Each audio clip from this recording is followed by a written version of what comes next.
Vlada Republike Srbije je pokrenula jedan veliki niz aktivnosti sa ciljem da pomogne namensku industriju i to pre svega su aktivnosti bile usmerene u nalaženje novih tržišta i omogućavanju namenskoj industriji da kroz povećane mogućnosti plasmana može i samo da se razvija. To je prvi Partizan veoma dobro iskoristio i kao što vam je poznato, naglo je povećao proizvodnju u posljednje 3 godine, je ona gotovo duplirana, a za ovu godinu takođe je bilo predviđeno značajno povećanje.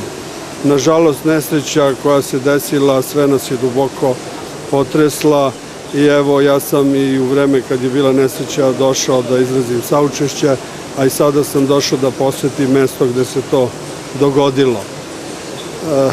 Ništa ne može nadoknaditi živote, ali ono što mi možemo da uradimo jeste da pomognemo da se nastavi rad i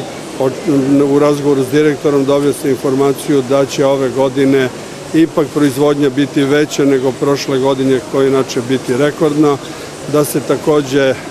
planira iseljenje fabrike i uopšte poboljšanje uslova, a Vlada Republike Srbije će u tom kontekstu da pomogne oko dobijanja povoljnih kredita, naročito za iseljenje.